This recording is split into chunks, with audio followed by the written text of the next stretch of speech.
ভাৰতবৰ্ষৰ সকলোতকৈ বেছি ভোট আমি পাইছোঁ। এই কথাখিনি ক'বৰ কাৰণে বহুতে কৃপণালী কৰে। কেতিয়াবা ছেকেণ্ডজনক ফাৰ্ষ্ট কয়, থাৰ্ডজনক ফাৰ্ষ্ট কয়। এই যে কংগ্ৰেছ দলে যে গোটেই ভাৰতবৰ্ষৰ ভিতৰত ৰেকৰ্ড কৰি যে ১ নম্বৰ হ'ল, সেইটো ক'বলৈ কৃপণালী কৰে। কংগ্ৰেছ দল ধুবুৰীত যে আমি যে পাইছোঁ, সেই কথাখিনি ক'বৰ কাৰণে আপোনাৰ কৃপণালী কৰে। গতিকে আপোনাৰ প্ৰশ্নটো এনেধৰণে সোধাৰ কাৰণে মই ধন্যবাদ জনাইছোঁ।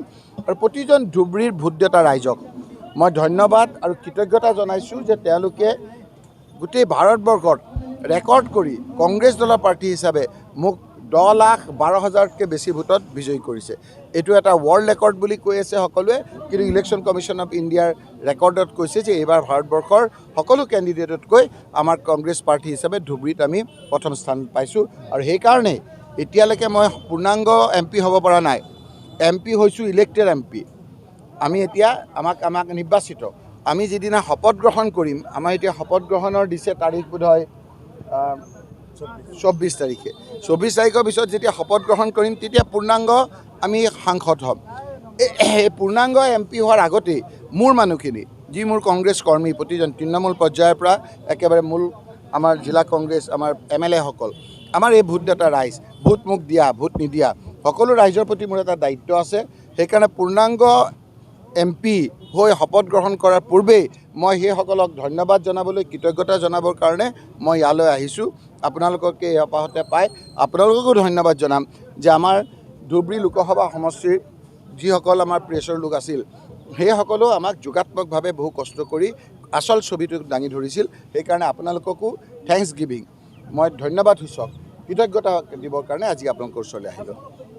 নিৰ্বাচনৰ আগত কৈছিল যে 4টা সমষ্টিত তেওঁলোক জিকিব।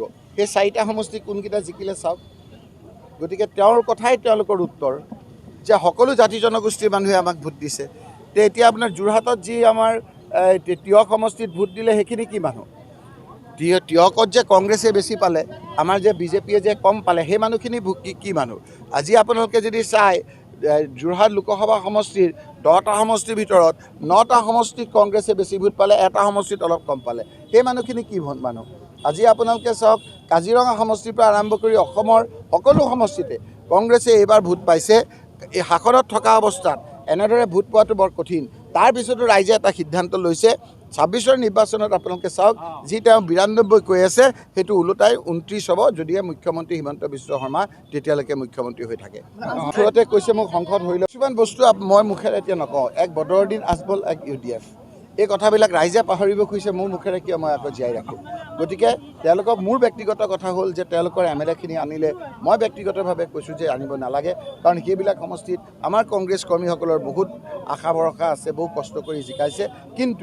কিন্তু আপোনালোকক ইয়াত কৈছোঁ, কিন্তু মোৰ ব্যক্তিগত কথা হ'ল, যদি ছেকেণ্ড লাইন বাকী থাৰ্ড লাইন বা যদি সাধাৰণ যিবিলাক UDFৰ নেতা কৰ্মী আছে, সেই লোকসকল যদি কংগ্ৰেছলৈ আহিবলৈ খোজে, সেইসকলক আমি বাধা দিব নালাগে। এই কথাটো একান্ত মোৰ ব্যক্তিগত।